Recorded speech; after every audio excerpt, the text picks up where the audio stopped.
Hello students, this is a class 9th English supplementary जो book है moments, उसका ही 5th chapter है the happy Prince. इस chapter में हम लोग एक प्रिंस के बारे में पढ़ेंगे जिनका नाम पड़ा था the happy Prince. The happy Prince was a beautiful statue, बहुत अच्छा स्टैचू था जो कि कवर किस से था, गोल्ड से था। ही हैड ए सफ़ायर मतलब एक स्टोन होता है नीलम, उससे उनकी आँखें बनी हुई थी। और रूबी भी एक स्टोन होता है जिससे जो उनके स्वर्ड्स में मतलब उनके तलवार में लगा हुआ था। और why did he want to part with all the gold that he had, वह क्यों चाहते थे कि उनके शरीर से सारे गोल्ड को निकाल दिया जाए और जो भी प्रीशियस स्टोन्स है उसको निकाल दिया जाए। तो इनके बारे में आइए हम स्टोरी में पढ़ते हैं कि जो एक सिटी था, उस सिटी के में बहुत ऊंचाई पे एक टॉल कॉलम पे मतलब स्टैचू रखी गई थी हैप्पी प्रिंस की, ठीक है। और उनकी जो बॉडी थी वो फाइन गोल्ड लीव्स से पूरी तरह से कवर थी। उनके जो आइज़ थे वो टू ब्राइट सफ़ायर मतलब नीलम के बने हुए थे और लार्ज रेड रूबी उनके स्वॉर्ड मतलब तलवार में लगी हुई थी। वन नाइट, एक रात को क्या है, एक शैलो बर्ड होता है, शैलो बर्ड आता है और जो कि उसके सारे फ्रेंड उस दिन मतलब कि 6 वीक पहले ही यहाँ से छोड़ के इजिप्ट जा चुके होते हैं और बस वही है जो यहाँ बचा रहता है। वो डिसाइड करता है कि वो भी रात को आज यहाँ से चला जाएगा। पूरे दिन उस सिटी में उड़ने के बाद जब रात में वो सिटी के बीचों बीच पहुँचता है तो वह देखता है हैप्पी प्रिंस के, मतलब वो डिसाइड करता है कहीं आराम करने के लिए। तो वह कहाँ पहुँचता है, हैप्पी प्रिंस के स्टैचू के पास पहुँच जाता है और वो डिसाइड करता है कि ये अच्छा पोजीशन और प्लेस है जहाँ मैं फ्रेश एयर में रह सकता हूँ। और वो जो स्टैचू के यहाँ नीचे फीट के पास जाके हैप्पी प्रिंस के बैठ जाता है। I have a golden bedroom, मतलब वो अपने आप से कहता है कि मेरा गोल्डन बेडरूम है, ठीक है। चारों तरफ मतलब उसको जो स्टैचू रहती है गोल्डन रहती है तो उसको लगता है कि मेरा ये गोल्डन बेडरूम है, ठीक। आगे देखिए कि prepare to go to sleep but just as he was putting his head under his wings, जैसे वह सोने के लिए जाता है और अपने हेड को अपने विंग्स के अंदर डालता है वैसे ही उसे ड्रॉप ऑफ वाटर मतलब ये पानी की बूंद उसके ऊपर गिरती है और वो ऊपर ऊपर देखता है आसमान में और सोचता है कि बादल भी नहीं है, स्टार भी नहीं है, आसमान एकदम साफ़ है, फिर ये बारिश कहाँ से हो रही। उसी टाइम उस पर दूसरी बूंदें गिरती हैं। फिर वो बोलता है गुस्से से कि इस स्टैचू का क्या फ़ायदा जब ये बारिश को मेरे पे गिरने से रोक ना सके, ठीक है। फिर वो सोचता है कि अब उसे एक चिमनी पॉट तक जाना चाहिए जहाँ पे वह पानी से बच सके, ठीक है। उसके बाद निश्चय करता है कि वो यहाँ से उड़ जाएगा, लेकिन उड़ने से पहले ही उसके विंग्स पे थर्ड ड्रॉप मतलब तीसरी पानी की बूंद गिरती है और वो ऊपर स्टैचू पे देखता है और बोलता है आह व्हाट डिड ही सी। वह देखता है कि जो स्टैचू रहती है हैप्पी प्रिंस की वहाँ से आंसू गिर रहे होते हैं, ठीक है। और उसके गोल्डन चेक्स से जो कि बहुत ही खूबसूरत होते हैं वहाँ से आंसू गिर रहे होते हैं। और वो जो बर्ड सोलो बर्ड होता है वो उससे पूछता है कि हु आर यू, तुम कौन हो। वो बोलता है कि I am the happy Prince, मैं हैप्पी प्रिंस हूँ। तुम्हें बताया अगर तुम हैप्पी प्रिंस हो तो क्यों रो रहे हो, सोलो बर्ड पूछती है। तो बताता है कि मैं काफ़ी विचलित हो गया हूँ, मैं कुछ चीज़ें यहाँ पे जो देख रहा हूँ, मतलब कि जब मैं ज़िंदा था तो मेरे पास ह्यूमन हार्ट था और मैं कभी रोता नहीं था और मैं एक अच्छे से पैलेस में रहता था जहाँ पे दुख कभी एंट्री नहीं कर सकती थी। और जो मेरे कोर्टियर्स थे वो मुझे हैप्पी प्रिंस बुलाते थे, मैं हमेशा हैप्पी रहता था, ठीक है। और जब मैं मर गया तो लोग मुझे यहाँ पे ला के स्टैचू बना के खड़ा कर दिए और अब मैं यहाँ से सिटी के अगलीनेस को और दुख दर्द को सिटी के जहाँ मैं खड़ा हूँ वहाँ से देख सकता हूँ, इसलिए मैं रो रहा हूँ। मतलब वो बताता है कि उसका जो अब हार्ट बनाया गया है वह लीड से बनाया गया है, ठीक है। तो वो सोचता है अपने आप में कि अरे मैं तो सोचा था कि पूरी मूर्ति गोल्ड की बनी हुई है, लेकिन क्या ये लीड की बनी हुई है। Said the swallow to himself, जो सॉलो बर्ड था वो हिमसेल्फ खुद से ही बोलता है। He was too polite to make any personal remark, मतलब वो अपने आप से बातें करता है कि मैं तो सोच रहा था कि पूरी गोल्ड की है, तो क्या ये किस चीज़ की बनी है, लीड की बनी है। और फिर मतलब वहाँ से आवाज़ आती है स्टैचू से कि एक वहाँ मैं देख रहा हूँ कि एक गरीब सा घर है, मतलब एक गरीब औरत है, उस घर में उसकी माँ है, विंडोज़ खुली हुई थी उस घर की, ठीक है। उस घर में एक माँ रहती है, उसका बेटा रहता है। जो माँ रहती है वह एक लेडीज़ टेलर रहती है जो एम्ब्रॉयडरी वगैरह करती है, डिज़ाइन वगैरह करती है। और फॉर सी इज़ अ सिमेस्ट्रेस, मतलब सिमेस्टर मतलब जो लेडी टेलर होती है उसको बोल रहा है। वो फ्लावर वगैरह एम्ब्रॉयडरी करती है, साटन गाउन वगैरह जो रहते हैं वो गाउन किसका होता है, वहाँ के रानी के जो मेड्स ऑफ ऑनर रहते हैं उनका होता है, जो कि उन्हें एक पार्टी में पहनना होता है इसके लिए। और वहीं पे कॉर्नर पे उनका छोटा बेटा सोया हुआ रहता है जिसे कि फीवर हुआ रहता है। वो अपनी मम्मी से ऑरेंजेस की डिमांड करता है, उसे ऑरेंजेस चाहिए होते हैं ना। लेकिन उसकी मदर के पास सिर्फ नदी के पानी के पीने के अलावा और कुछ भी नहीं होता है। ठीक है। और उसके बाद वो कहते हैं कि इसीलिए बताता है कि वह रो रहा है। फिर वो राजा बोलते हैं, मतलब जो स्टैचू बोलता है कि swallow swallow little swallow, will you not bring her the ruby out of my sword hilt, my feet are fastened to this pedestal and I can not move. वो बताता है कि सोलो सोलो लिटिल सोलो, मेरे ये जो Ruby लगी हुई है तुम इसको यहाँ से निकाल लो, उखाड़ लो और ये जाके उन तक दे आओ, क्योंकि मैं तो मूव भी नहीं कर सकता, फिर मैं इस रूबी का क्या करूँगा। ठीक, आगे देखिए। I am waited for a, फिर वो बताता है कि मेरे इजिप्ट में, मतलब इजिप्ट देश है यूरोप का, वहाँ पे मेरे दोस्त मेरा वेट कर रहे हैं और मुझे वहाँ जाना होगा। ठीक है। और तो वो बताता है कि वहाँ लोटस फ्लावर वगैरह के पास वो लोग बैठे हैं, मेरा वेट कर रहे हैं। फिर प्रिंस आज उनसे काफ़ी मतलब इंसिस्ट करता है कि रुक जाओ, आज यहाँ पे मेरा मैसेंजर बन के एक रात के लिए मेरे साथ और रह जाओ।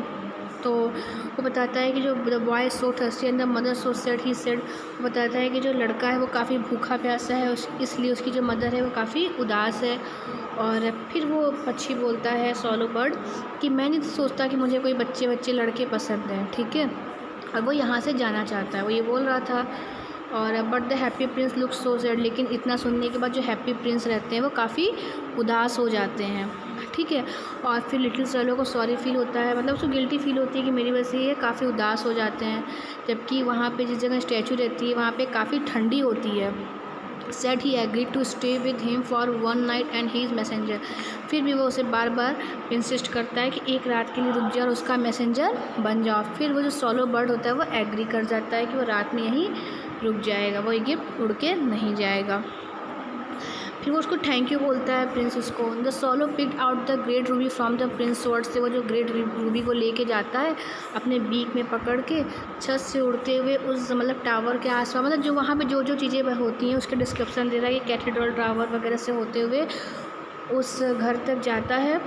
और उसके बाद वो देखता है, ये भी देखता है कि the sound of dance beautiful girl, एक सुंदर सी जो लड़की है वो बालकनी में अपने लवर के साथ बैठी हुई है और डांस कर रही है। ये सब काफ़ी चीज़ें वो डिस्क्राइब कर रहा है कि किस तरह से वह पहुंचता है वहाँ पे, क्या देखते देखते वह उस औरत के घर तक पहुंचता है। उसके बाद यहाँ पे है कि वह रिवर क्रॉस करता है और शिप वगैरह को देखता है। उसके बाद देखते देखते फिर वो पुअर वुमन के घर तक पहुंचता है, जहाँ पे उसका जो बेटा होता है वो वहाँ पे लेटा होता है बेड पे और हल्का हल्का नींद में रहता है। उसकी माँ भी हल्की हल्की नींद में रहती है, जो कि पूरे दिन सिलाई कर करके बहुत थक चुकी होती है। And let the great ruby on the table beside the women's thimble, then he flew gently round the bread. और उसके बाद जब वहाँ चुपचाप जाके वो रूबी को रख देता है और अपने बर्ड जो विंग्स होते हैं उसको काफ़ी हिलाते हुए डुलाते हुए और काफ़ी मतलब उस बच्चे को हवा देते हुए उड़ जाता है। ठीक है। वो इस तरह से विंग्स को ओपन करता है ताकि उनको ये लगता है कि मतलब वो जो बच्चा रहता है उसे लगता है कि अच्छी थी ठंडी हवा कहाँ से आ गई। Then the swallow flew back to the happy prince, उसके बाद जो स्वेलो वहाँ पे रखने के बाद वापस हैप्पी प्रिंस के पास जाता है और वो सब कुछ बताता है कि उसने क्या क्या किया। ठीक है। अब वो उसको बताता है कि अब मुझे इतनी ठंडी नहीं लग रही है, जबकि बहुत ठंड है लेकिन मुझे वार्म फील हो रहा है। ठीक। तो फिर वो प्रिंस उसको बताते हैं कि ये ऐसा इसलिए हुआ क्योंकि तुमने एक आज अच्छा कार्य किया है, इसलिए ऐसा हो रहा है। ठीक है। Thinking always made him sleepy, और उसके बाद वो सोचने लगता है कि मतलब उसे अब सो जाना चाहिए। व्हेन दे ब्रोक, मतलब सुबह जब होती है तो जो स्वेलो रहता है वह नदी के पास जाता है नहाने के लिए और डिसाइड करता है कि वो आज रात को इजिप्ट के लिए चला जाएगा। ठीक। आगे और उसके बाद वह सारा मतलब मोनूमेंट्स वगैरह को घूमते हुए, सब चर्च वगैरह को जब देखते हुए जब मून होती है तो वापस मतलब रात में फिर वो हैप्पी प्रिंस के पास जाता है उसे बाय बोलने के लिए। वो उस हैप्पी प्रिंस पहले उससे पूछता है कि क्या तुमने डिसाइड कर लिया है कि तुम इजिप्ट जा रहे हो। तो बोलता है कि पक्षी कि हाँ मैंने जस्ट अभी स्टार्ट करने वाला हूँ वहाँ पे जाने के लिए। फिर वो प्रिंस बोलता है, solo swallow little swallow, will you stay me one night longer, क्या तुम मेरे लिए एक साल और एक रात और यहाँ रुक सकते हो।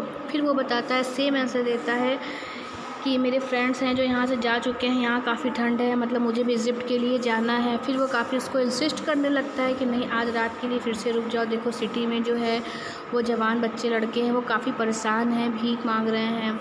ठीक है।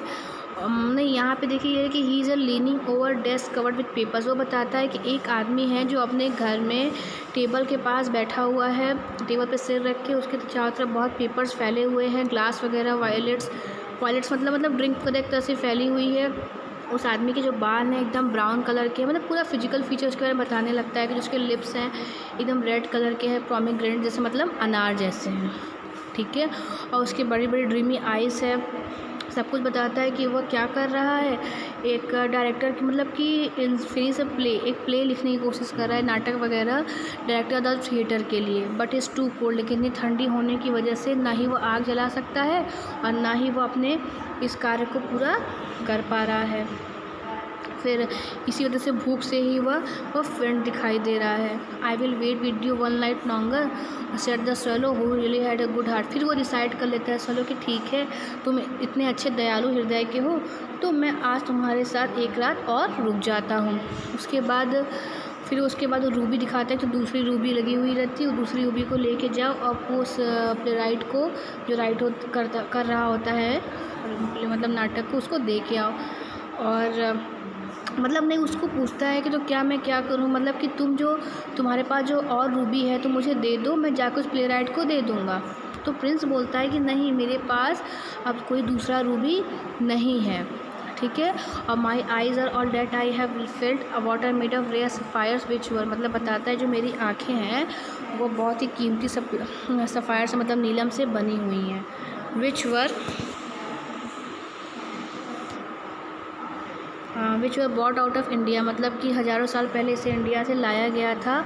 और वो उसको ऑर्डर देता है कि इस सफ़ायर को, इस नीलम को तोड़ लो और जाके उसको दे आओ, ठीक है। और फिर बताता है कि वो उसको ज्वेलरी के पास बेच देगा और फायरवुड वगैरह ख़रीद के अपने प्ले को फिनिश कर लेगा। वो स्वैलो बोलता है कि नहीं, मैं ऐसा नहीं कर सकता हूँ, और वो रोने लगता है। फिर वो राजा बोलता है कि नहीं, स्वैलो लिटिल स्वैलो, मतलब उसको ये लगता है कि अगर मैं उसके आँखों से ये सफ़ायर नीलम तोड़ लूँगा तो ये अंधा ना हो जाएगा। इसीलिए जो स्वैलो लिटिल बोलता है कि नहीं, मैं जैसा कह रहा हूँ ऐसा ही कमांड, वैसा ही करो जैसा कि मैं तुम्हें कमांड दे रहा हूँ, या जैसा मैं तुम्हें बोल रहा हूँ,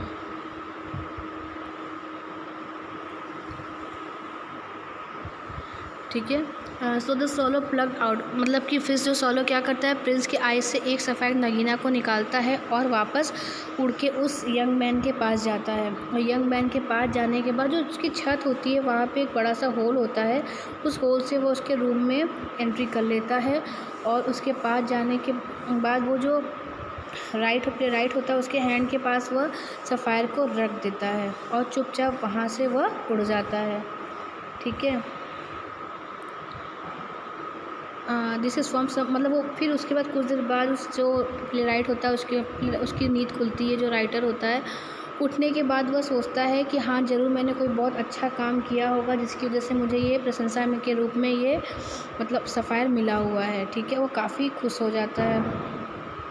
उसके बाद the next day swallow flew down to the harbour, he sat on the mast of a large vessels and watches the sailors working. I am going to Egypt cried the swallow but nobody minded and when the moon rose he flew back to the prince, मतलब फिर से वो पूरे दिन क्या करता है, यहाँ वहाँ घूमता है शहर में। फिर रात को हैप्पी प्रिंस के पास जाता है और उसको गुड बाय बोलता है, ठीक है। फिर प्रिंस बोलते हैं कि swallow little swallow set the Prince will you not stay, क्या एक रात तुम मेरे लिए और नहीं रुक सकते हो, ठीक है।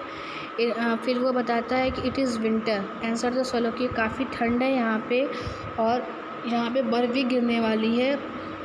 और इजिप्ट वगैरह में जो सन है वो वार्म है, मतलब कि वहाँ पे गर्मी है, इतनी ठंडी नहीं है, ठीक है। In the square below said the happy Prince there stands a little match girl, she has let her matches fall in the gutter. फिर वो बताता है कि ये देखो, और यहाँ पे वो दिखाता है कि मैं यहाँ खड़े होकर देख रहा हूँ कि एक लड़की है। मैच गर्ल मतलब होता है कि माचिस बेचने वाली जो लड़की है, वह उसके जो माचिस हैं वो गटर में गिर गए हैं और वह काफ़ी स्पॉइल होकर ख़राब हो गए हैं। और वो डर रही है कि जो उसके फादर हैं उसकी पिटाई करेंगे, ठीक है, क्योंकि अगर वो पैसे लेके घर नहीं जाएगी उसके फादर उसकी पिटाई करेंगे, इसलिए वह रो रही है। फिर बताता है कि उसने शूज़ भी नहीं पहना हुआ है, ठीक। बताता है कि उसने शूज़ भी नहीं पहना हुआ है, स्टॉकिंग वगैरह मतलब शूज़ सॉक्स भी नहीं पहना हुआ है, ना ही उसने सिर को ढका है इस ठंड में, ठीक है। फिर वो बोलता है कि plug out of my other I, दूसरी आँख जो ये बटन है उसको निकाल लो, मत बटन नहीं, वो जो मतलब बटन जैसा स्टोन लगा हुआ था सफ़ायर नीलम, उसकी ये बात कर रहा होता है। I will stay with you 1 night longer said the swallow. फिर स्वेलो बोलता है ठीक है, मैं एक रात तुम्हारे साथ और रुक जाऊँगा, लेकिन अगर मैं तुम्हारी दूसरी आँख को भी तोड़ दूँगा या मतलब उसके स्टोन को निकाल दूँगा तो तुम पूरी तरह से अंधे हो जाओगे। फिर वो बोलता है कि swallow swallow little solo, solo, और जैसा मैं कहता हूँ वैसा ही करो। इसलिए वह प्लग कर देता है, plug out the princess other I. इसलिए वह प्रिंसेस जो अदर आई जो उसमें सफ़ायर लगे होते हैं नीलम, उनको वो तोड़ता है। और he shop past the match girl, और मैच गर्ल के पास तक जाता है और उसको दे देता है उसके हाथों में। और उसके बाद जो मैच गर्ल होती है वो बोलती है कि what a lovely bit of glass cried, मतलब उसे लगता है कि कितना अच्छा उसे गिफ्ट मिला है और वह काफ़ी खुशी खुशी हंसते हुए घर जाती है। Then swallow come back to the prince. उसके बाद जो सोलो होता है वो वापस आता है प्रिंस के पास, और फिर वो बोलता है सोलो कि अब तुम पूरी तरह से अंधे हो गए हो, इसलिए मैं तुम्हें छोड़ के कभी नहीं जाऊँगा, मैं हमेशा तुम्हारे साथ रहूँगा। फिर वो बोलता है no little swallow said the poor prince, नहीं you must go away to Egypt. फिर वो बोलता है कि तुम्हें वापस इजिप्ट चले जाना चाहिए। फिर वो ज़िद करता है बर्ड कि नहीं, मैं यहीं तुम्हारे साथ रुकूँगा। और फिर he slept at the princess feet, और वो प्रिंसेस के फीट में सो जाता है। उसके बाद all the next day he sat on the princess soldier. उसके बाद देखिए क्या होता है कि उसके बाद वो क्या होता है कि उसके फीट में सो जाता है। फिर next day he sat on the princess shoulder. उसके बाद दूसरे दिन वह प्रिंस के शोल्डर, कंधे पे जाके बैठता है और सारी स्टोरी उनको बताने लगता है कि वो जो यहाँ वहाँ जब घूम रहा था तो कहाँ पे उसने क्या देखा था। फिर प्रिंस बोलते हैं dear little swallow you tell me of marvellous thing, तुमने मुझे बहुत अच्छी अच्छी चीज़ें बताई, लेकिन फिर भी इस सिटी में बहुत से आदमी औरत ऐसे हैं जो बहुत सारे दुखों को झेल रहे हैं, ठीक है। और इस सिटी में जाओ और मुझे बताओ कि कहाँ पे क्या प्रॉब्लम है, ठीक है, लोगों के दुखों का क्या कारण है, वो उसको भेजते हैं। So the swallow flew over the great city. इसलिए फिर स्वेलो जो है पूरी सिटी में जाता है, देखता है कि rich making merry in the beautiful houses, जो अमीर हैं वो अपने घर में खुश हैं, और जो बेगर्स वगैरह हैं, गरीब वगैरह हैं, वो यहाँ वहाँ गेट पे बैठ के भीख मांग रहे होते हैं। फिर वो एक डार्क लेन्स में जाता है जहाँ कि वह देखता है कि ये गोरे गोरे बच्चे जो रहते हैं वो इधर उधर ठंड में बैठे होते हैं। ब्लैक स्ट्रीट मतलब वहाँ लाइट वगैरह नहीं होती है, ठीक है। और पूल के आसपास दो बच्चे बैठे हुए होते हैं जो ठंड से काँप रहे होते हैं, लेकिन अचानक से वहाँ एक आदमी आता है जो उसको शाउट करके, वॉचमैन मतलब वहाँ पे आता है, उन लोगों को वहाँ से भगाने लगता है। और इसलिए वो उसके बाद वो जो दोनों बच्चे होते हैं ना वो एक दूसरे को काफ़ी, मतलब जो ब्रिज के पास दोनों बच्चे बैठे होते हैं वो एक दूसरे को काफ़ी तेज़ी से पकड़े हुए होते हैं ताकि उनको ठंड ना लगे, लेकिन तभी वॉचमैन वहाँ आता है और चिल्लाता है, उन लोगों को वहाँ से भगा देता है। फिर उसी टाइम बारिश होने लगती है, तो then he flew back and told the prince. जब बारिश होने लगती है तो वो बच्चे जो है वो हल्का हल्का भीग जाते हैं।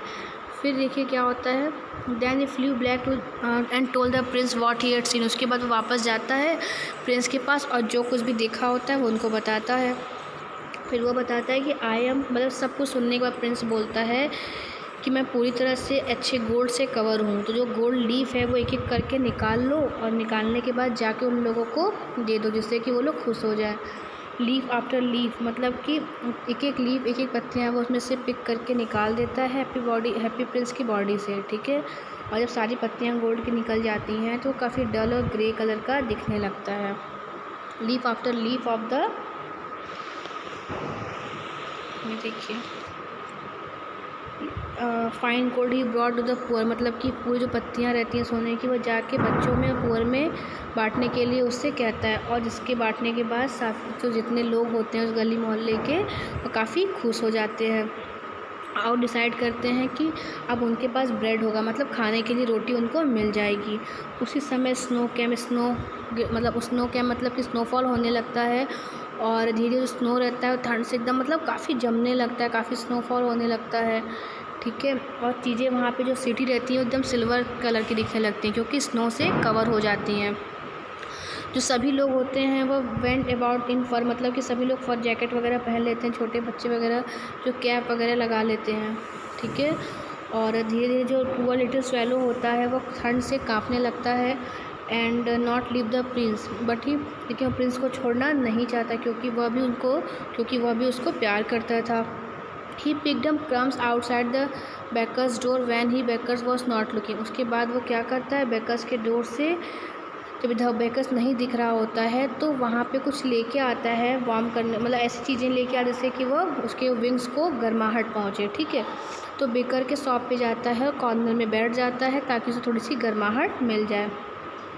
But at last he knew that he was going to die, लेकिन बाद में उसे एहसास होता है कि अब वह मरने वाला है।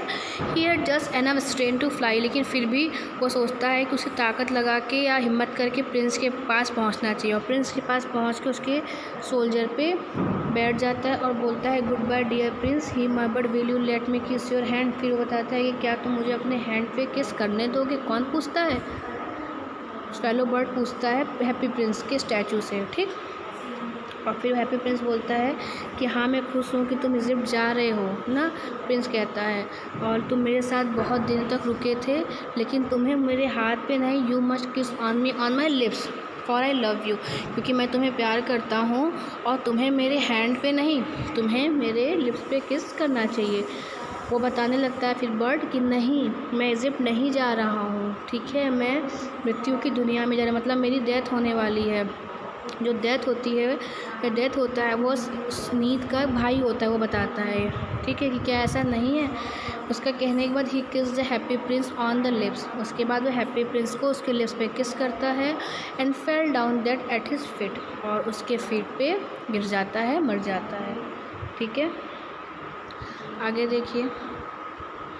At that moment a curious crack sounded inside the statue, उसके बाद एक क्यूरियस क्रैक की आवाज़ आती है स्टैचू से, जैसे कि कुछ टूट गया होता है ना, और जो उसका लिडन जो लेड का हार्ट बना होता है वह उसको टूट चुका होता है पूरी तरह से। ठीक, किस वजह से होता है, हार्ड फ्रोस्ट की वजह से, स्नोफॉल इतनी ज़्यादा हार्ड हो रही होती थी, चिली ठंड की वजह से हो जाता है। उसके बाद अर्ली द नेक्स्ट मॉर्निंग, दूसरे दिन सुबह जो मेयर होते हैं उस सिटी के, यहाँ वहाँ घूम रहे होते हैं, और जो उनके काउंसलर होते हैं वो भी उनके साथ में घूम रहे होते हैं, और फिर वो स्टैचू के पास पहुँचते हैं और देखते हैं कि कितना ये सैबी हो गया। सैबी मतलब कितना गंदा और भद्दा दिख रहा है ये हैप्पी प्रिंस की स्टैचू। ठीक है, हाउ सैबी इंडियन, मतलब जो उनका काउंसलर होता है वो भी उनके हाँ में जाते हुए दिखता है कि हाँ कितना सैबी दिख रहा है। ठीक है, the rabi was fallen out of his sword, मतलब बताते हैं कि जो रूबी वगैरह है वो काफ़ी उनके मतलब स्वॉर्ड से, तलवार से निकल गए हैं, उनकी आँखों के जो स्टोन थे वो जा चुके हैं। ठीक है, फिर वो बताते हैं कि ये काफ़ी तरह से किसकी तरह दिख रहे हैं, बेगर के जैसे दिख रहे हैं, मतलब उनका जो स्टैचू है हैप्पी प्रिंस का किसकी तरह दिख रहा है, भिखारियों की तरह दिख रहा है। ठीक, फिर देखिए little better than a beggar said the town councillor and here is actually a dead bird at his feet. फिर वो देखते हैं कि उनके फीट के पास एक मरा हुआ पक्षी भी रहता है। Continued the mayor, we must really issue a proclamation that birds are not.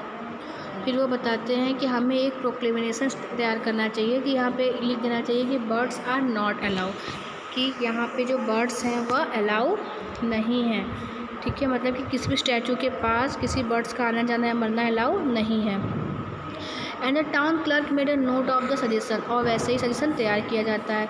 So they pull down the statue of the happy Prince के स्टैचू को निकालते हैं, और चूँकि वो खूबसूरत और अच्छा यूज़फुल नहीं रहता है इसलिए उसको हटा दिया जाता है। Said the art professor at the university. ठीक है, then they melted the statue in a furnace, उसके बाद वो क्या करते हैं, उस स्टैचू को मेल्ट करने की कोशिश करते हैं। What a strange thing said the overseer of the workmen of foundry, this broken lead heart will not melt in the furnace, मतलब भट्टी, फर्नेस मीन्स होती है भट्टी, उस स्टैचू को भट्टी में जलाया जाता है, लेकिन वो स्टैचू जो होता है वह मेल्ट नहीं होता है फर्नेस में, भट्टी में।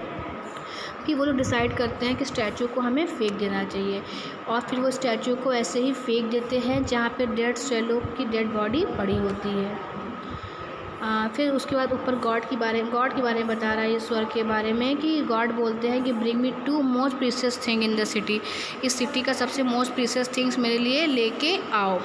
ठीक है, तो वन ऑफ हिज एंजल्स, अपने एक एंजल से कहते हैं, जो एंजल होते हैं वो एंजल जो होती है वो क्या लेके आती है, जो प्रिंस हैप्पी प्रिंस होते हैं उनके दिल को लेके आती है, लेडन हार्ट जो होती है, और डेड बर्ड को उठा के ले आती है।